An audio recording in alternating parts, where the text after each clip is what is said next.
welcome to the show. Thank you so much for having me. You know what, man? I am super excited to have you here today because if there is one thing we could all use right now is a great psychologist to help them through the shit show that this year has been. Indeed it has. You know, I bet I bet you have been in demand, let's just say, over the last year. I have been busy, yes. All right. So I think a great place to start would be the fact that you have a twin, which I always find quite interesting because I don't have a twin. And when I look at twins, it's always interesting. I always have all these questions like, you know, is it an identical twin, by the way, or a fraternal? Identical, yes. Identical. So like dating in high school and stuff, you guys could switch up and nobody would know? That actually happened once by error. Earlier on in our lives, but you know, we've gone in different directions in that way. But that happened. It did happen once. Interesting. Could you tell me the story of when you, for the first time, you left your brother and you moved to America? And, you know, you thought he was going to call you and you stayed up and he never called, but he really, the phone was off the hook. Tell me that story. It's a fascinating story. I'm just going to pause until the siren goes by. I'm in New York City. I grew up in Queens. I don't know if you can hear it, but the microphone. I grew up in Queens. There we are. The microphone will pick it up. So I'm just going to wait just a couple of seconds before I respond to that. Okay. It's taking a while. I grew up in Queens, so I'm very familiar with the New York sirens. Yeah, and I'm not even on the avenue, but that one's okay. It's starting to redshift. Okay. All right. Sorry about that. That's okay. Well, what happened was I came to the U.S. I came to New York to do my PhD, and then we experienced this thing where it was our first birthday, and we were going to be apart for the first time. And so there was a time difference. And so I just kind of waited for him to call. And I waited and I waited and the phone didn't ring. And we'd been apart then for 10 months. And I really started to feel, wow, he's kind of moved on a bit or like it just, I'm sure he's thinking about it, but he's probably out with friends and it's probably kind of slipped his mind. And it was a very miserable night. And when I woke up in the morning feeling very miserable, I looked down and this was before cell phones and I realized I had kicked the phone off the hook in my waiting for him the day before, so he couldn't have gotten through. And then I put the phone back on the hook and it rang immediately and he was like, what the fuck? Yeah. And I was like, and I tried to explain to him and he's like, but I don't get it. Like, you know, you're the closest person in the world to me. If you saw I wasn't calling, why didn't you just call me? Why didn't you call me? And that's when I realized that I was just feeling extraordinarily lonely. Mm-hmm. Because one of the things that happens when we're lonely is we get these perceptual distortions. We really start to believe that the people who truly care about us don't care as much. And we start to believe that the relationships we have aren't that valuable because we're so risk averse. We're hurting so much. We want to minimize risk. And so like, okay, it doesn't matter. Let's move away. And that's the trap for lonely people, that they are actually in the moment where they need to connect most, are least likely to reach out. And with every moment that you're not reaching out and the other person isn't reading your mind and reaching out to you, you feel like, oh, they don't care. When in fact, you haven't reached out, they might be busy, you're not thinking about what's going on with them, you just feel like nobody seems to care. And it was a big wake-up call for me. I want to pull on that thread a little bit in terms of the loneliness piece. We've spent the better part of the last year and a couple of months quasi-isolated in so many different ways.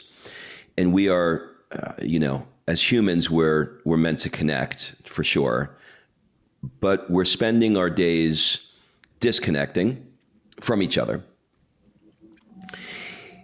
And we're doing things like we're doing right now, which is talking on Zoom. But if I look and I want to connect with you, I can't I can't look in your eyes.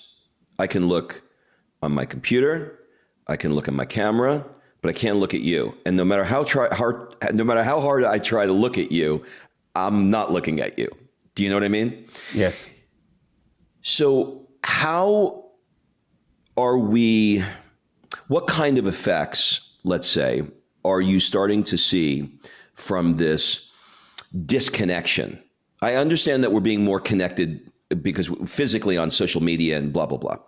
But I mean disconnected from people and conversations and hugging and kissing and holding hands and, patting somebody on the head. Now, I see it when I went out last night to talk to somebody and, they just removed the mask rule here a couple of days ago.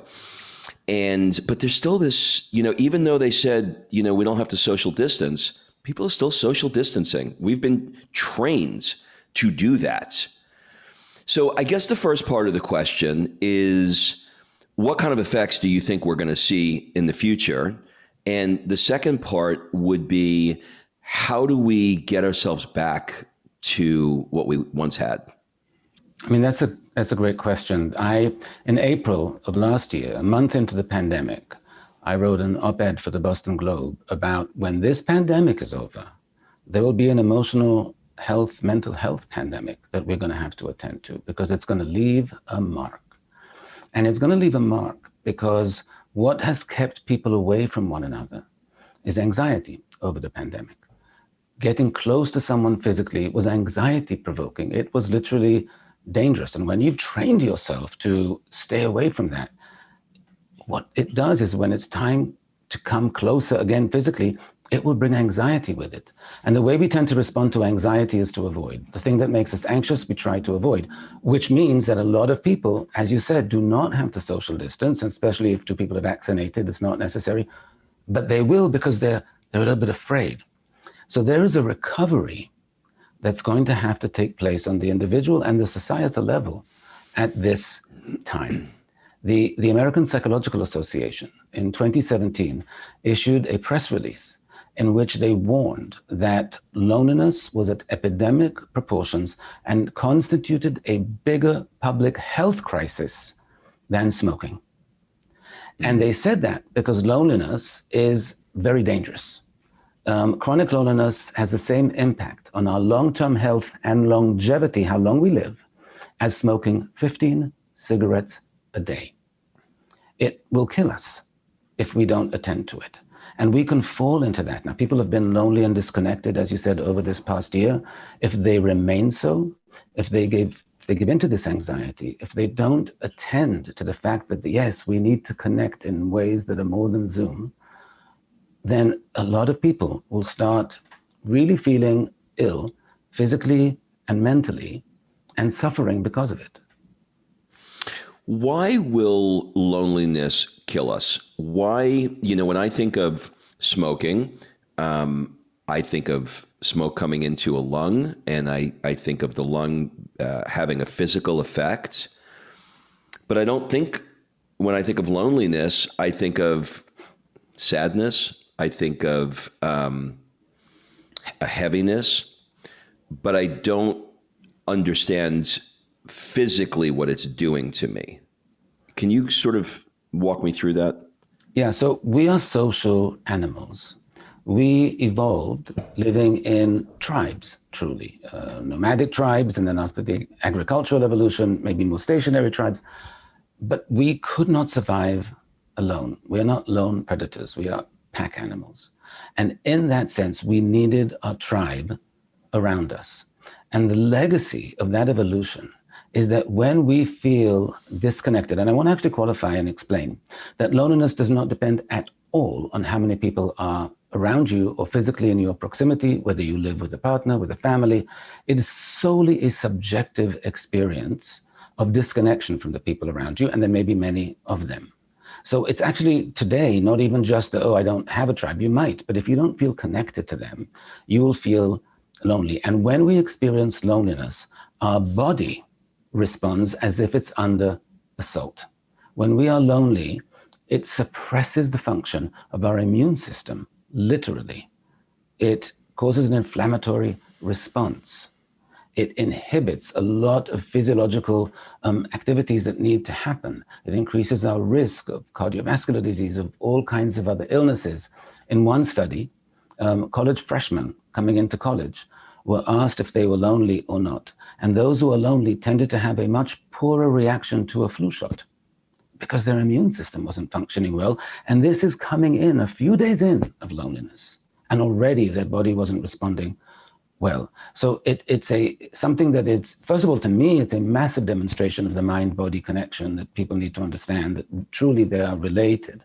But loneliness truly has a very big physical effect on us, in which we just feel like we are alone and we are in danger.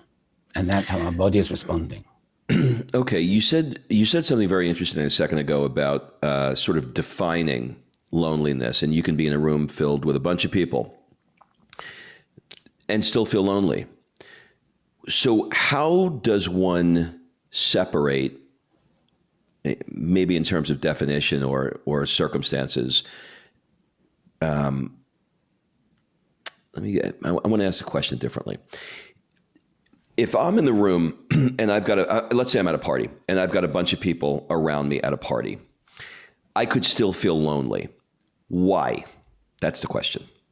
Because if you feel, and this happens to a lot of people who are lonely, and some who aren't, but if you go to the party and people are talking in groups and in cliques, and you feel, well, no one's interested in me, no one's seeing me. You know, I walked into the room, no one turned, or if people turned, they then turned back.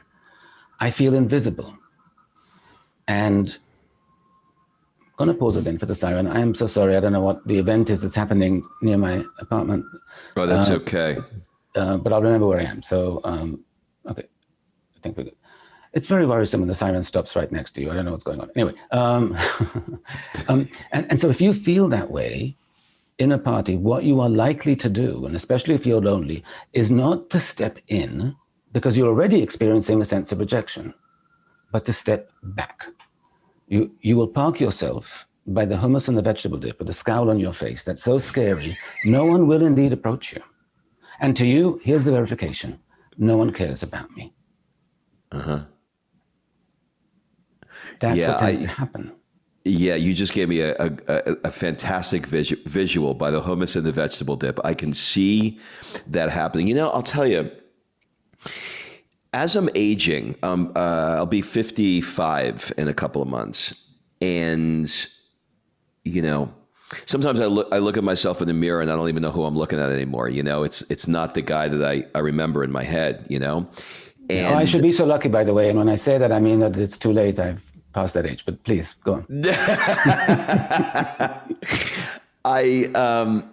I can see as I've gotten older, you know, there's more of a feeling of feeling invisible when I walk into a room. You know, not that I was, you know, this young, handsome, strapping young man that turned every room I'm not saying that. I'm just saying that there was, I don't know, more attention, more focus when I was younger. And now, you know, I can feel invisible at times, and it does not feel good. It actually triggers me to want to, you know, do things like, you know, chasing youth more, or, you know, working out harder, or, you know, those kinds of things to get that. So I suppose it comes in all forms, loneliness. It's not just, you know, I'm alone in my apartment and nobody's here and I have nobody to talk to.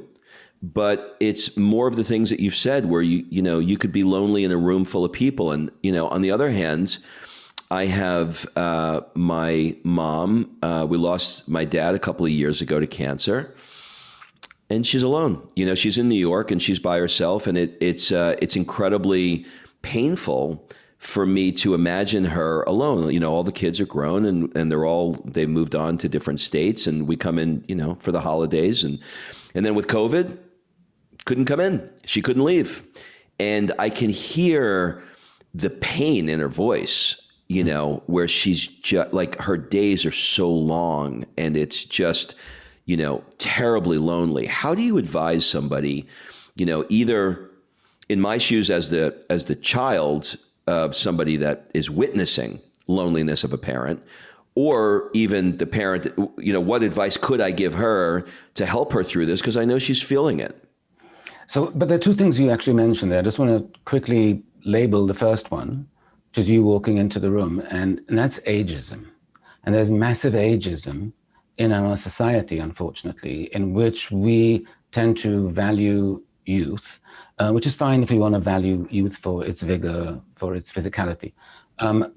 But we don't then value older people for their wisdom, for their life experience, for what they can, for their mentorship. We don't, which is very unfortunate. And so ageism is something that everyone faces as you grow older. And I always try and explain this to younger people, like, when you grow older, the only reminder of your age is a mirror. You do not feel different. You still feel very much as you did when you were 30, when you were 20. Nothing changes except an outward appearance. And the shame of that is that, yes, the mirror reminds you that you're growing older. It reminds other people that somehow you're less worthy of attention, of recognition. And that's the problem with ageism. And ageism, the last thing I'll say about it is it's the most unfortunate thing, because it is the one bias we are all going to encounter. 100%. There's no one who's, if you're dead, you won't. But anyone who's actually going to live to be older will experience this. And so you would think, since we're all going to encounter this, we should not have it, and yet we do. But that's ageism. The thing about loneliness, I think, that's very problematic, is indeed we used to associate loneliness with the elderly. But when you look at studies globally, not just in the US, the elderly are not the most lonely group. Post-COVID, it's a maybe, but they were not. The loneliest group, 18 to 24-year-olds. Wow. Why? Globally. Because loneliness is also a comparative experience. It's a gap between the expected or preferred amount of social contact and what you actually have in life. And younger people who've grown up in the age of social media have hundreds of friends and hundreds of followers. And when they're sitting alone in their apartment and no one is calling, that's hundreds of people who don't seem to care, number one. And number two, when they then go on social media, which is a highly, highly curated medium, what they're seeing is the glory shots, the happy moments of everyone around them. So it seems that everyone's having a great time but them. Now, they do the same thing. They'll only post these very happy moments, and they don't realize that what you see there doesn't actually reflect anything except the image I'm trying to convey in what I'm putting out, which is why some people will take 200 selfies before they find one that, you know, they can actually live with. But when you forget that, then it just feels like everyone has an amazing life but me, and everyone's doing great right now but me. The other thing I quickly want to say about loneliness in the pandemic is that because it's about connection, we're seeing a huge percentage of lonely people who are married. Because what happens when we're all under stress, which we were and still are, is that conversation becomes very transactional. Did you get the milk? Did you pay the bill? Did you do? It's not connective. You know, and so couples will sit down and they'll say, oh, but we spend all this time together. We binge this series. And I'm like, terrific. Do you talk about it? Or do you just watch it passively? There is a little bit, but very too little connective about watching something passively. If after each episode you pause and talk about what you liked and what you thought and what you felt and what you think is going to happen, then you're actually connecting. But couples don't. And that's if they actually get it together to binge something together. Typically, they'll just be each on their own screen and their own device, and they're not even connecting. And so it feels, and if you just visually take a snapshot, they're not sitting next to each other on the couch. They're in the armchair or they're on other ends of the couch, if they're in the same room at all. And what I say to people is, like, if you feel that, I can promise you two things. Number one, your spouse is likely feeling it too, not always, but probably feeling it too.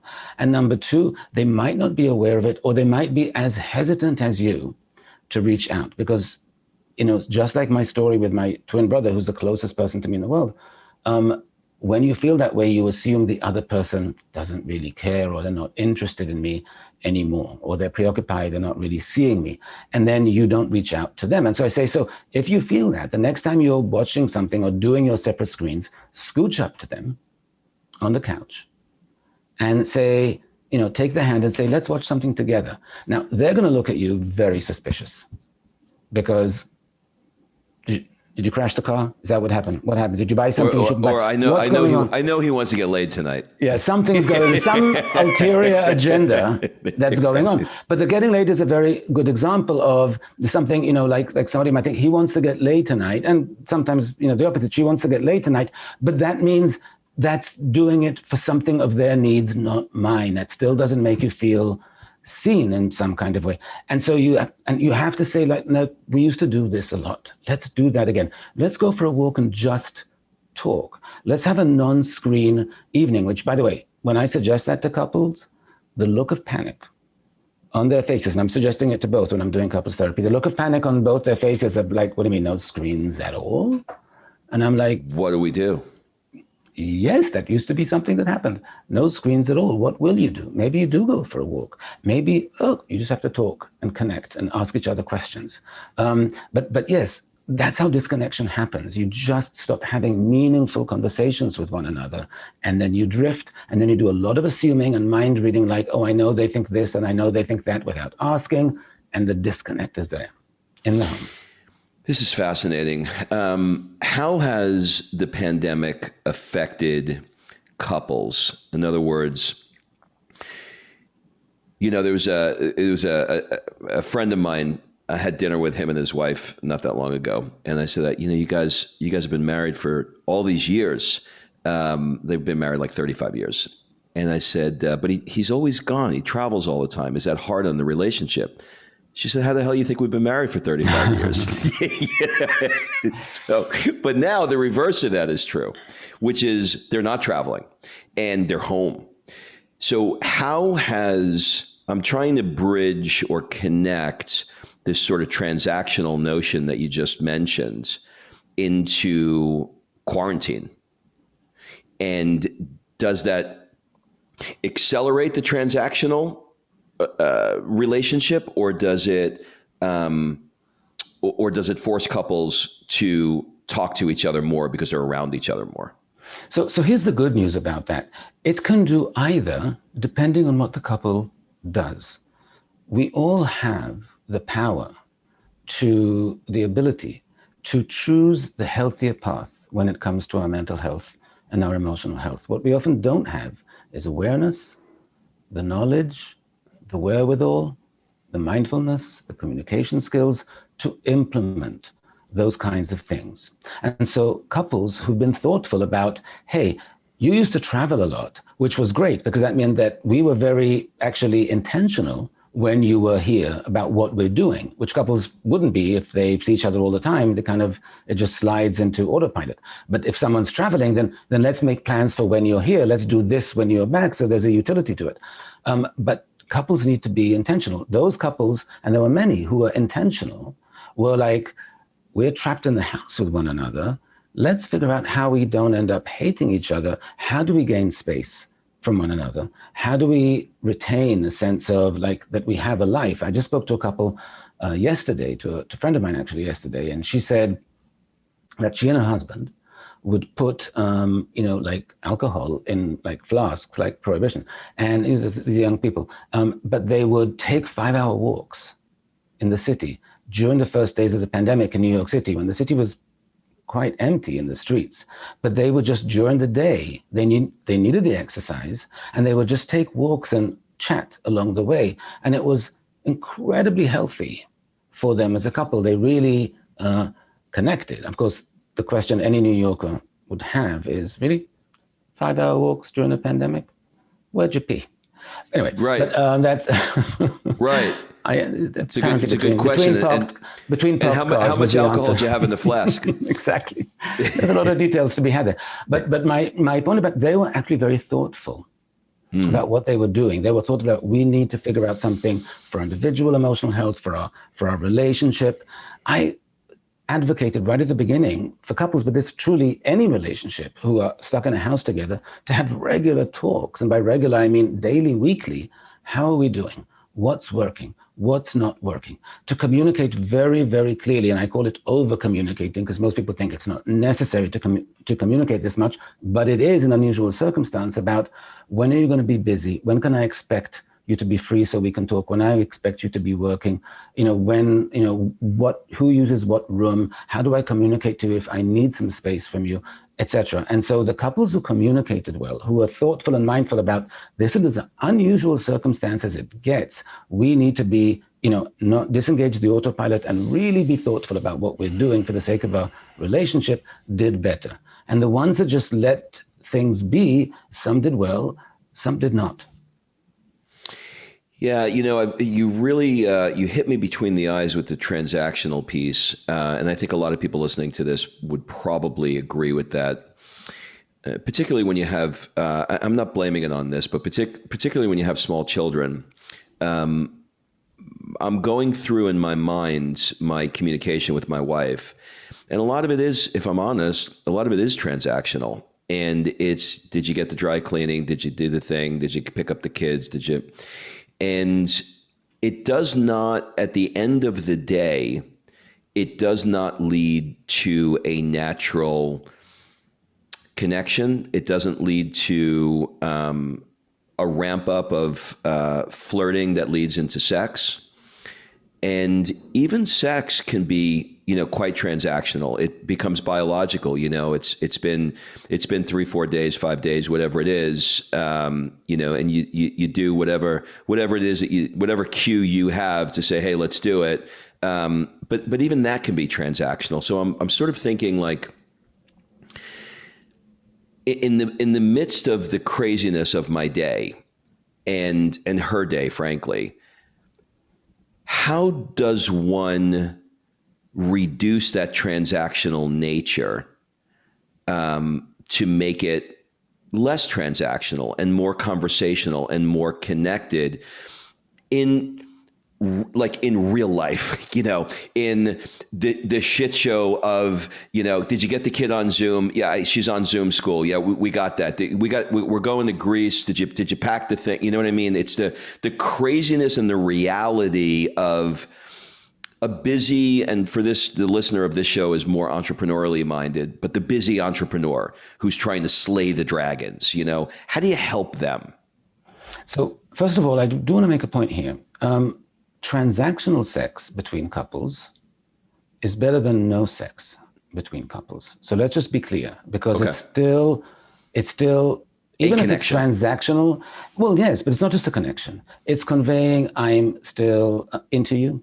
I still enjoy the physicality with you. Or it could be, I'm not necessarily in the mood, but I care enough to, I'm game, because it's rare to both be in the mood at the same time, especially under stress.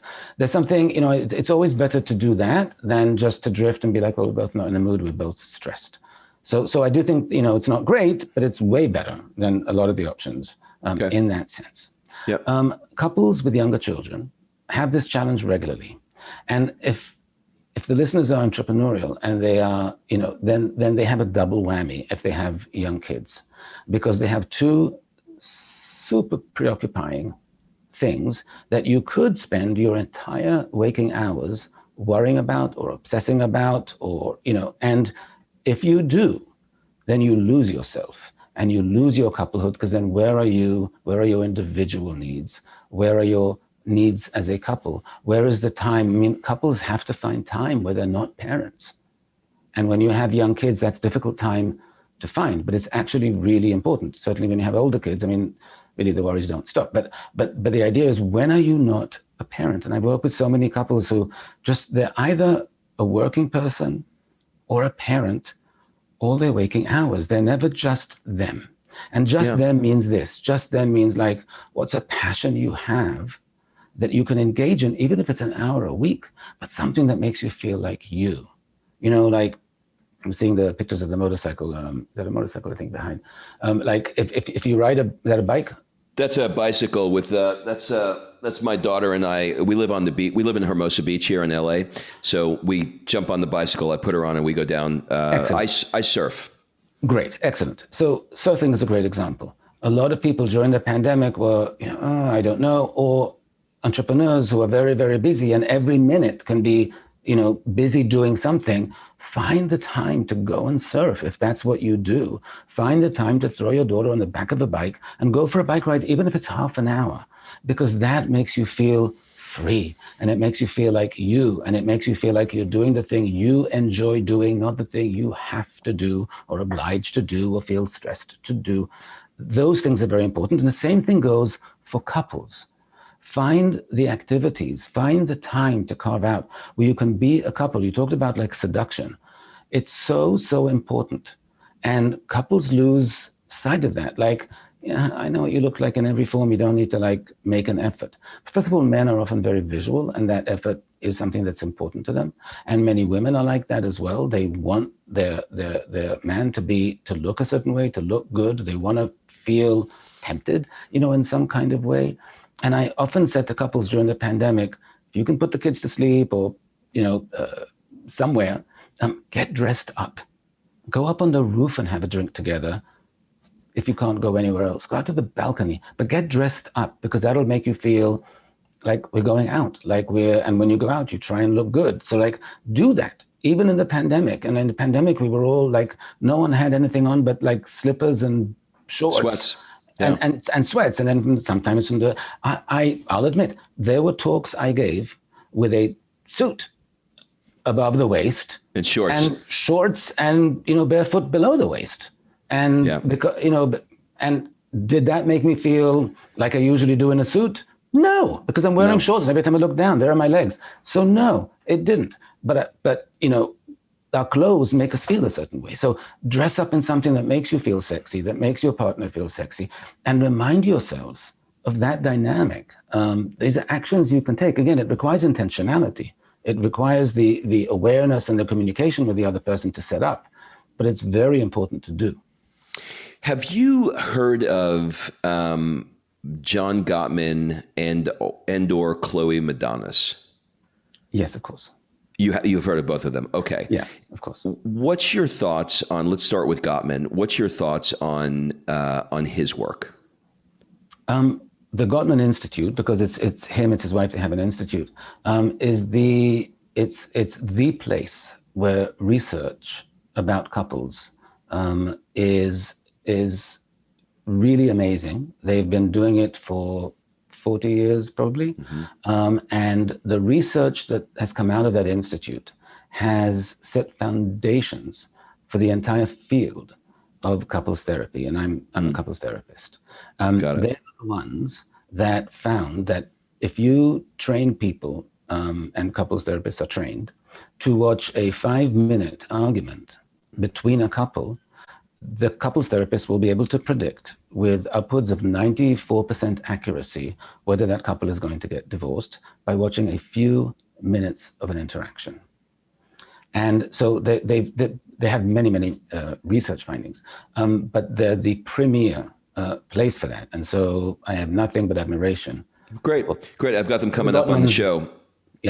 Yeah, they're coming up on the show next. I ran into them, ironically, in an airport in Boston. And we connected, and they're coming on. Second to that, I did a Tony Robbins event, and I met a lovely woman named Chloe Medanis, and she did a presentation there for couples as well. So I'm glad that both of those names are great in the fields. Why? When I go out to dinner, if I hear a couple next to me that's fighting, all I want to do is leave the restaurant. Do you know what I mean? It's so uncomfortable when I'm with friends and I could see that, one person says something and the spouse recoils, and there's the sort of contempt of, you always do that, and it's so like all I want to do is crawl out of my body and leave the room. The thought that you made a conscious decision to choose this kind of work is so perplexing to me. Why do you enjoy this.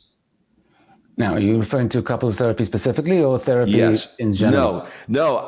Individual therapy, I feel like would be wonderful to have a conversation. But couples, you have two.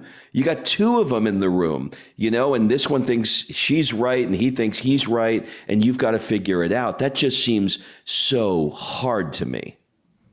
Look, yes, it's not easy, but it is. First of all, it's very, very liberating as a therapist, because if you compare individual therapy, which is a much, I'm quite active as a therapist. I will, I give suggestions, I do psychoeducation, I'll give homework. But in couples therapy, you are controlling the session, in essence.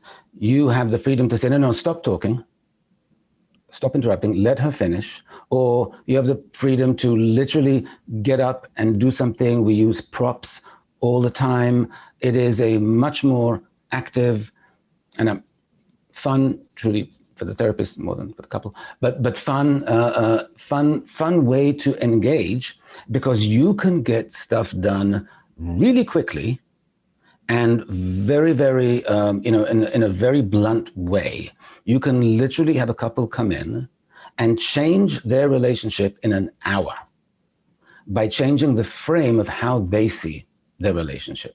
You give them an entirely different way of thinking about what's going on, which suddenly makes them look at everything in a very different light. And it's very, very powerful.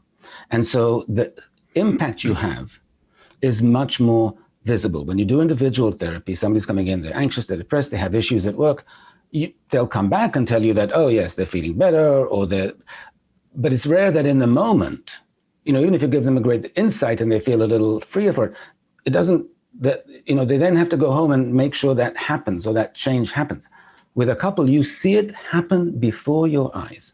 So it's immensely satisfying when that happens and when that works. And it requires a much more active, on it kind of engagement from the therapist, which I find to be very compelling and fun and engaging and exciting in that way. Can you give me an example of how in the past you've changed a frame with a couple and, right before your eyes, they're like, oh my God, the lights just came on. I got it. Does anything come to mind for you? There are many examples. Really, if you want to give me just a snapshot of a problem, and I'll tell you how you might change the frame just now in real time. Just give me if you want, or I can just come up with an example. But if you want to try that, give me an example of something a couple would be struggling with and how I might change their perspective of that. And then I'll tell you how I change the perspective of that. Okay, I'll give you a real life example. I probably want to have sex 3 times the amount that she does. It's not that she doesn't want to, but it's probably 3 times the amount, I would say. So, she kind of looks at me, she's like, oh my God, again? It's like, that kind of thing. And so I don't want to always be initiating, because I know, I kind of know how many times she wants to do it over the course of a given, period of time.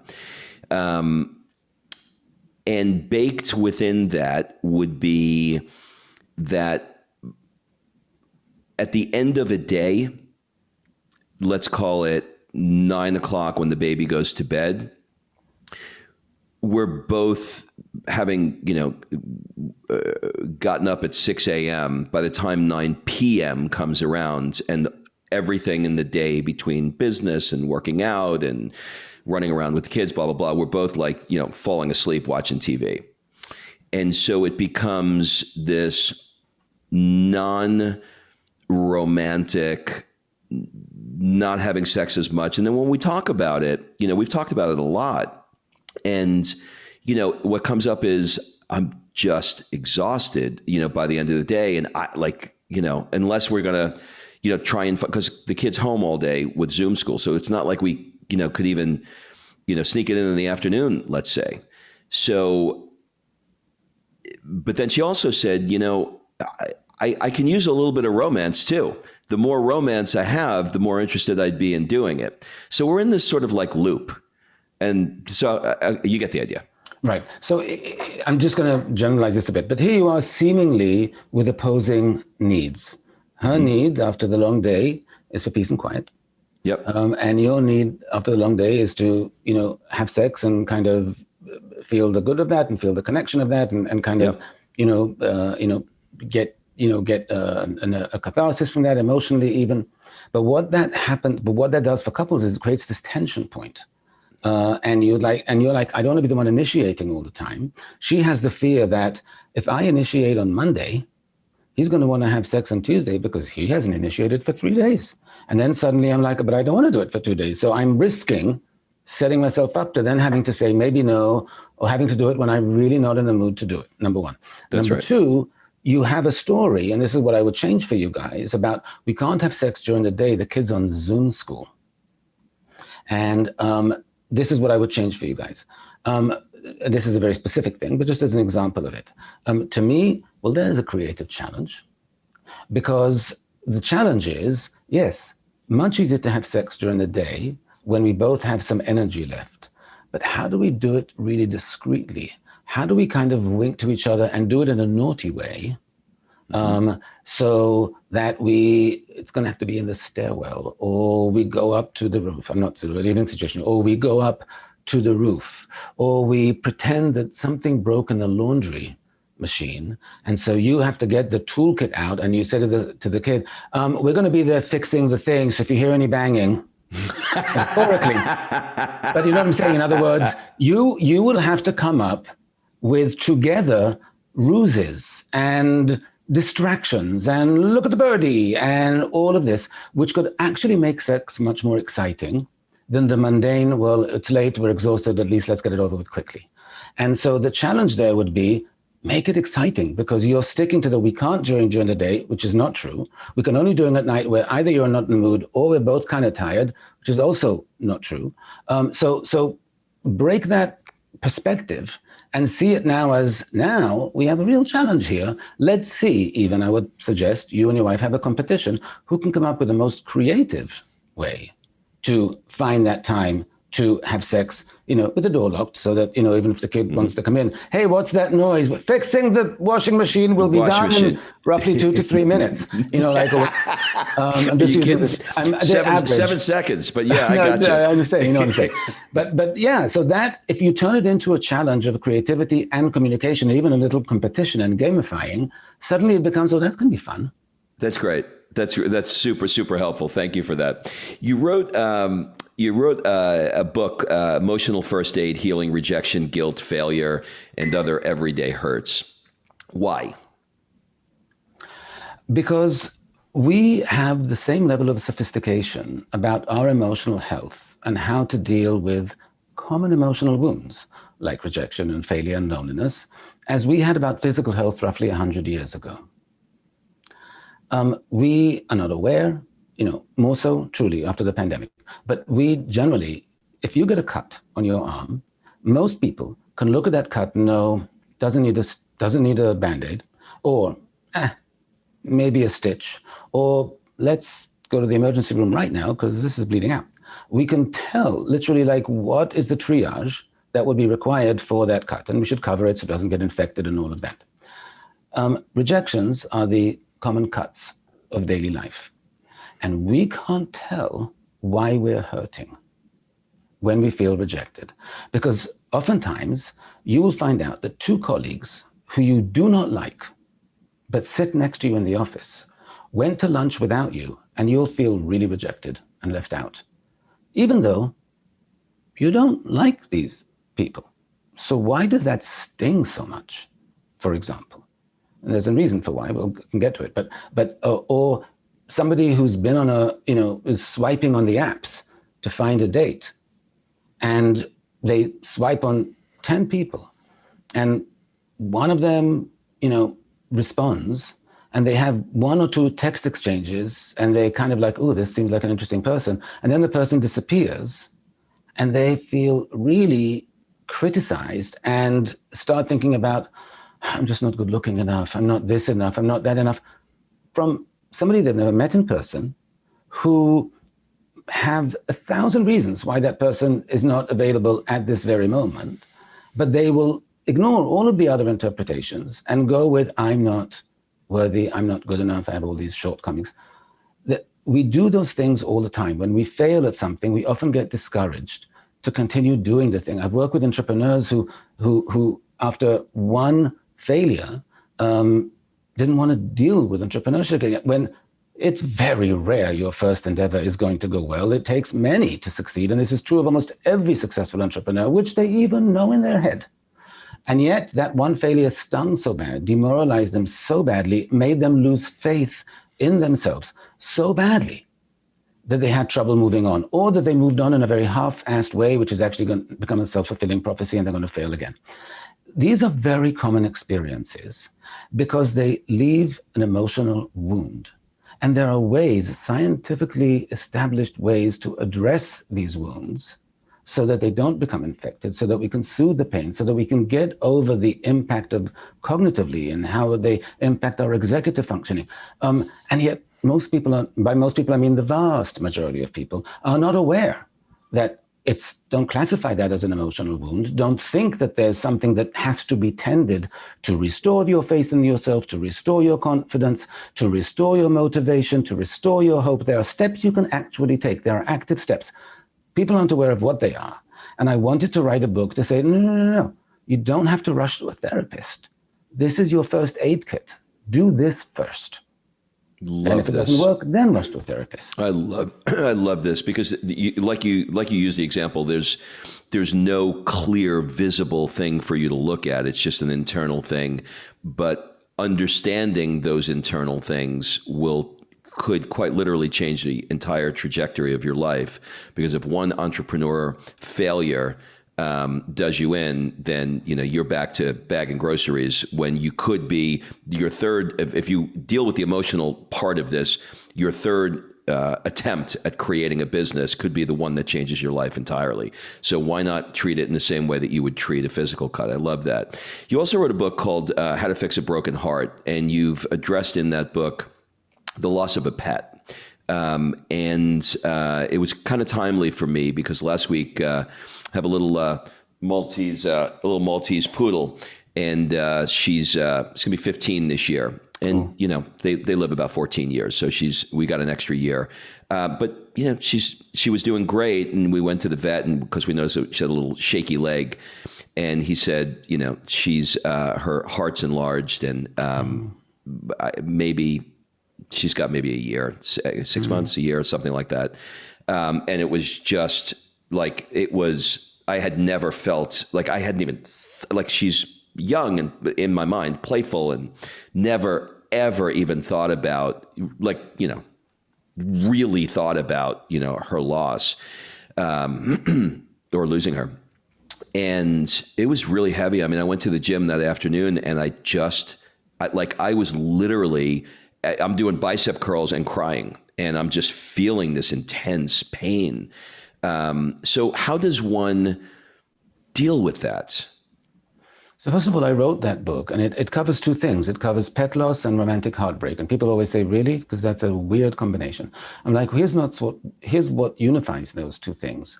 These are very common experiences that people have that elicit an authentic grief response, which in many cases is as intense as losing a first-degree relative. And yet it's completely unsanctioned by society. It's disenfranchised. No one goes to work and says to their boss, I need a week off, my cat died. It's not a career move you want to make.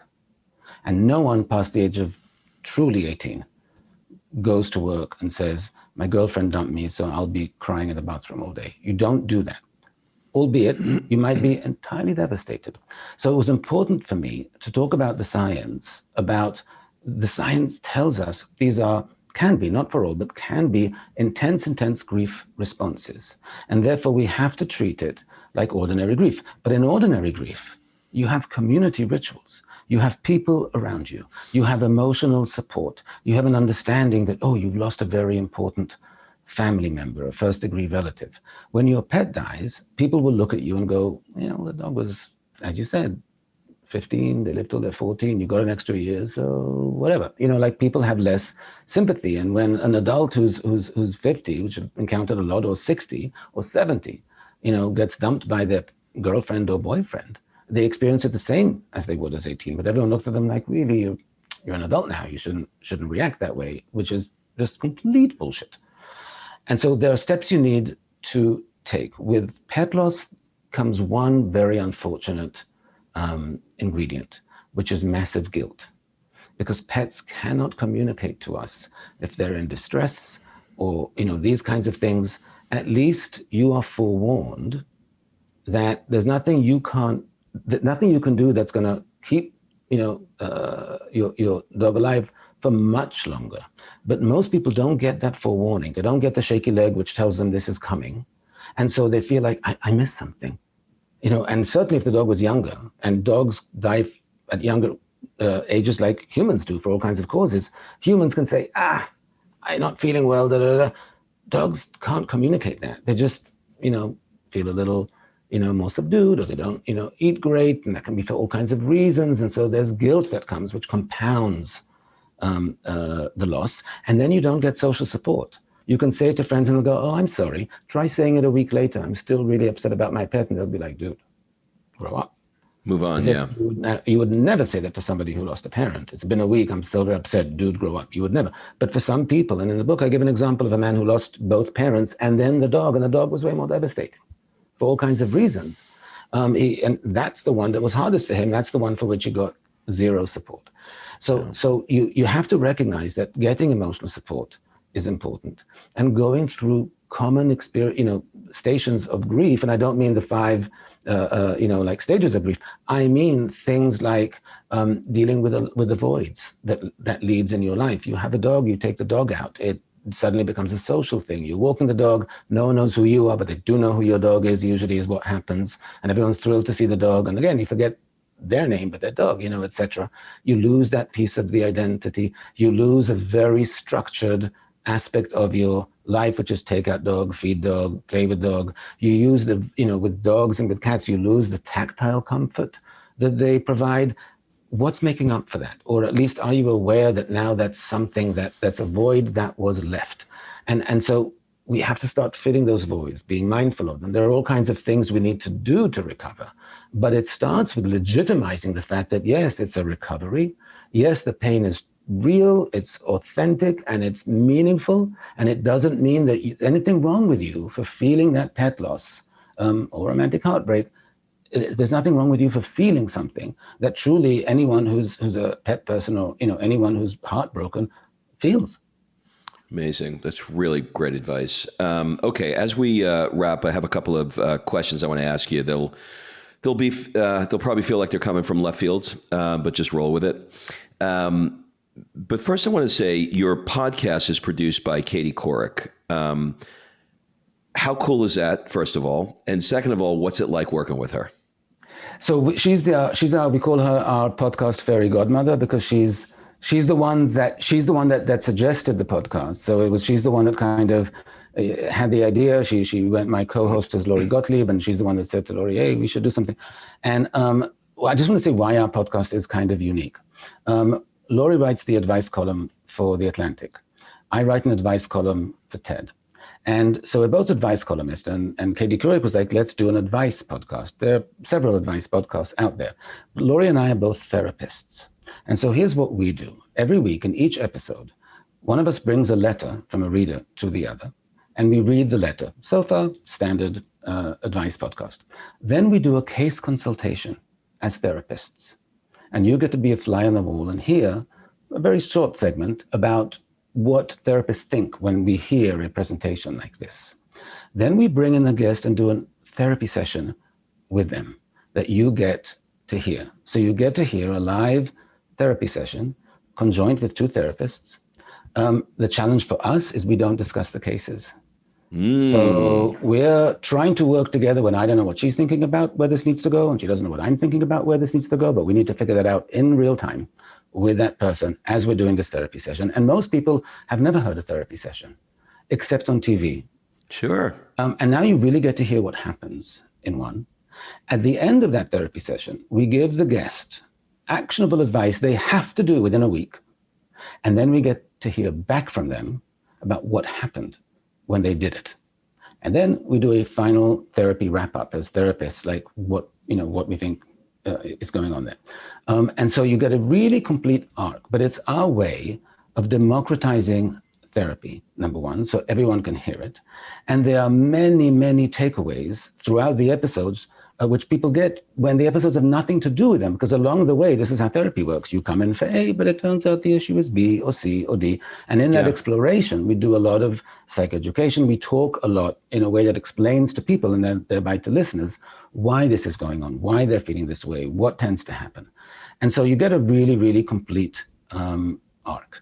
And so that's why we're excited about it. We're now taping season 2. And in season 2, we're going to have episodes devoted to following up with most people from season 1 to find out where they are a year later. So cool. Tell me the name of the show. It's called Dear Therapists, with an S at the end. With an S? Yes, with an S at the end. The therapists, because there are 2 of us. And you can find it anywhere you get podcasts and subscribe. And we're launking season 2 truly, depending on when this comes out, very, very soon. But it's exciting. Do you guys ever butt heads? And, I think this way and you think, no, that's not the way to go? We don't do it overtly in front because it would be disturbing for the guest for me to say, no, I don't think that's the direction. We should go here.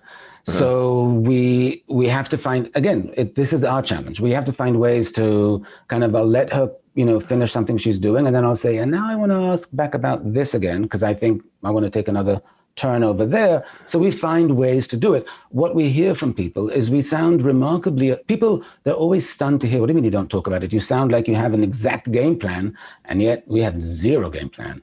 Wow.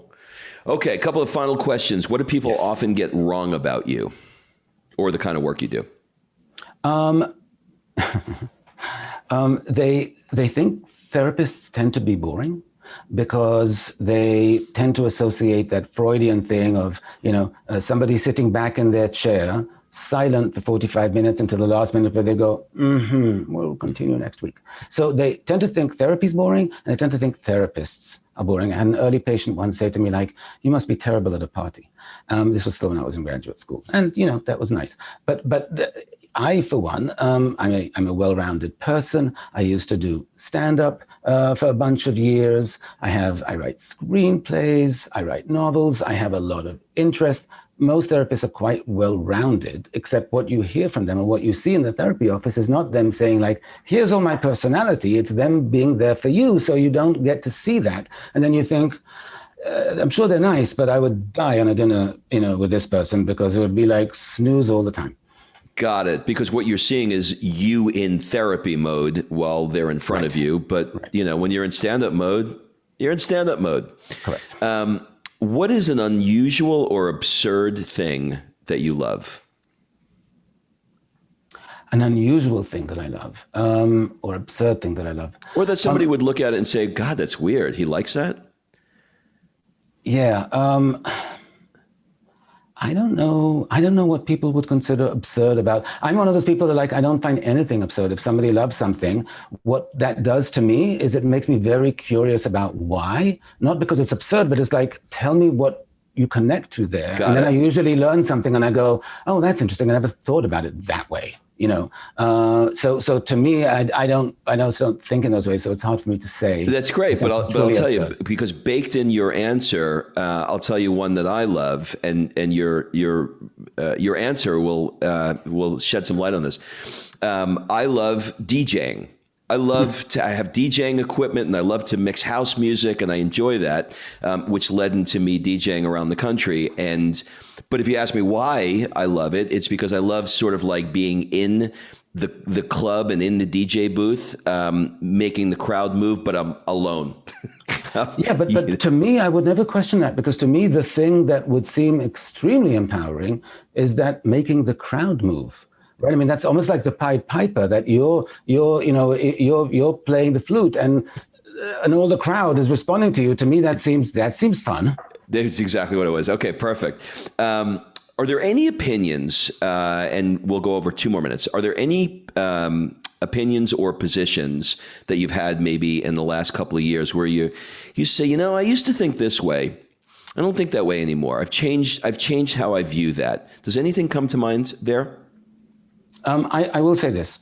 In the social justice movement, as someone who has always felt not just that I'm not a racist, but I'm an ally because I truly do not see skin color. I see, as a psychologist, I see people's personality stands out way more than their skin color does.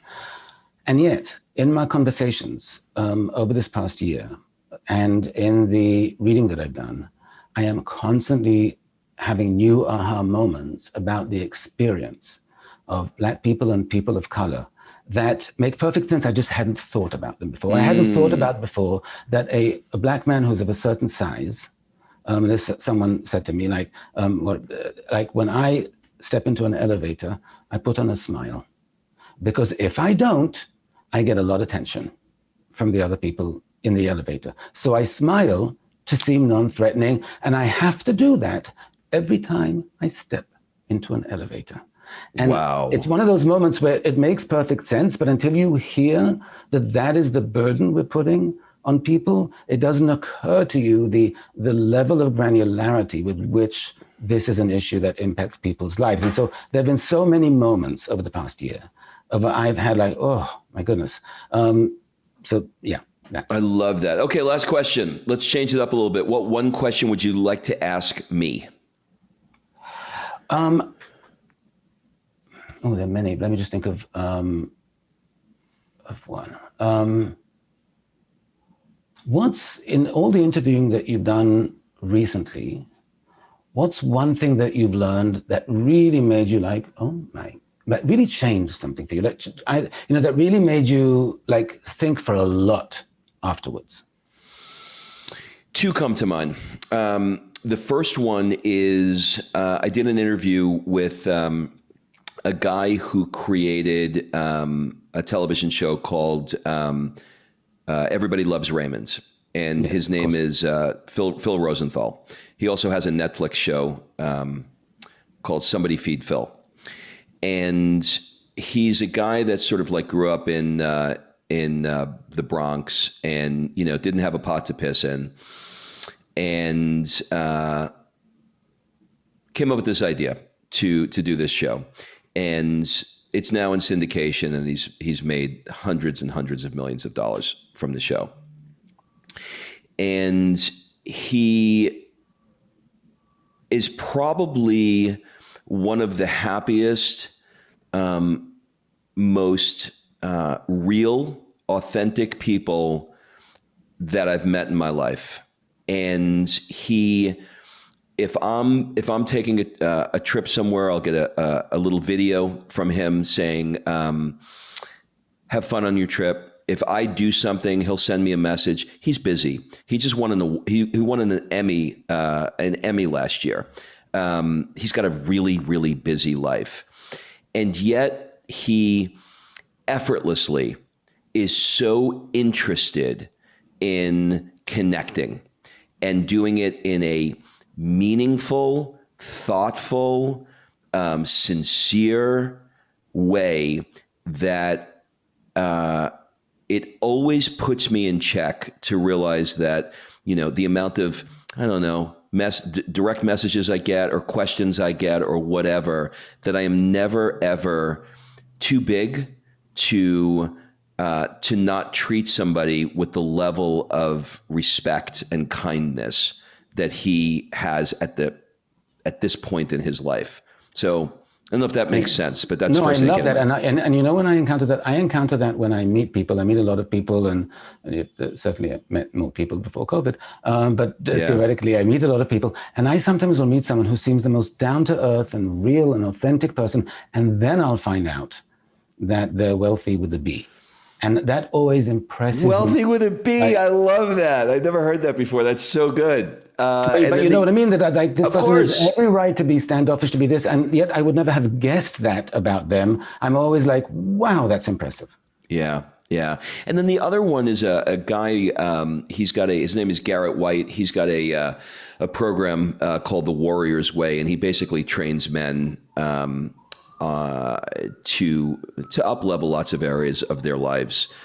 And he has sort of like sectioned it off into body, being, balance, and business. And he said, look, men, they're focusing more on their body, but their business is going down. They're focusing more on their business and their body is going down. They're focusing, they're meditating all of the time, which is the being, but the other areas. And so putting it all together where you're focusing on your body, your being, the balance, and the balance is the wife and the kids, and your business, requires in his, or what's helpful for that is to gamify it. So he's got this little thing that he does where, if you work out, you get a half a point. If you drink a green smoothie, you get a half a point. If you send your wife a text, you get a half a point. You send your kid a text, you get. So he's got all these little things. And at the end of the day, he calls that the core four, and he calls it the core four before the door. So before you hit the door for the day, when you're doing your morning routine, that you put some momentum, even a little, into each of those areas. So at the end of the day, say, if the world goes to shit today, at least I connected with the wife and the kid and my body, and I meditated and I journaled. And so that was like a quick, life-changing thing. I like it. It's a very easy way to keep tabs on different aspects of your well-being. Well, I want you to be my new best friend, if you'll let me, because I could literally talk to you for hours. You're just that kind of guy, and I'm so grateful that you took the time to do this. When you get over 10 million views on TED, you could easily be that guy, and you're not. And I really, really enjoyed this. So thank you for taking the time, and we will link everything up in the show notes. Thank you so much. It's been my pleasure and a great fun interview for me. Thank you. And we're out. Thank you. You're very welcome. That was fun. Really. That was so much fun. I enjoyed it. You're in Manhattan, right? Yeah. Okay. Yeah. Do you love it? Generally speaking, unrelated to COVID, I love it 9 months out of the year. Yeah. And where would you go for the other 3 if you could? I usually have talks that I do. So I usually try and get talks in Australia, but my twin brother lives in Israel. And that's where I grew up. And so Israel's, good. Last year I did right before COVID, I did Tel Aviv. And actually Phil Rosenthal did a Somebody Feed Phil episode in Tel Aviv. So he connected me. And it was like LA. Yes. I had no idea what it was going to be like. I fell in love with it. I thought it was incredible. What a great country. And then we did Jerusalem after that. Which is very not LA. And very not LA at all. No, it was like, sadly, but it was like Brooklyn. Sadly, that's the one I grew up in, Jerusalem. Oh, you grew up in Jerusalem? I grew up in the not fun part of town, as it were. In fanatic land, as it were. It's the Hasidics are everywhere. No, the fanaticism of all 3 religions. Oh, yeah. Right. You got the Muslim on one side, and you got, that was weird. Everybody's fighting over the same wall. It was so bizarre. So bizarre. Yes. And Yuval Harari, right? I don't know him personally. I don't think I've ever met him personally, but I know, of course, of him, yeah. His work is so great. Yeah, he's great. So great. Well, listen, I'm off to Mykonos. Wish me luck. I'm so jealous. Roughly, do you know when this will air, Rob? You know what? I don't, but I would say we're probably looking at 3 weeks. Oh, that's fine. Usually something like that, but you'll definitely get emails. The team is pretty ahead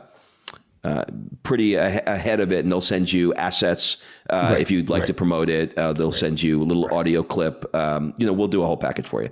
Great. And enjoy Mykonos and enjoy Florence. I am jealous of both.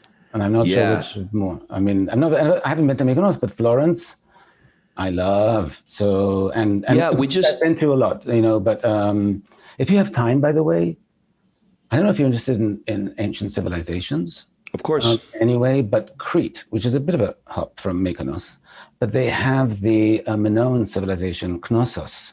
It is a 4,000-year-old temple, multi-layered with indoor plumbing, and it is reputed to be the birth of the Atlantis myth because they were so advanced as a civilization, the Minoans. And then what happened at Santorini, which I know you've heard of, which is a volcanic caldera, erupted over 3-something thousand years ago. And that big tidal wave kind of did away, washed the Minoan civilization undersea. Now, it didn't wash them undersea. It took actually a few years after that too, but it did the major damage to the Minoan civilization. So it's a fascinating thing. And you have young kids, they're not going to give a shit. So it might not be the best recommendation, but it's something that I was very interested in. They get everything they want anyway. Okay, I can have something I want.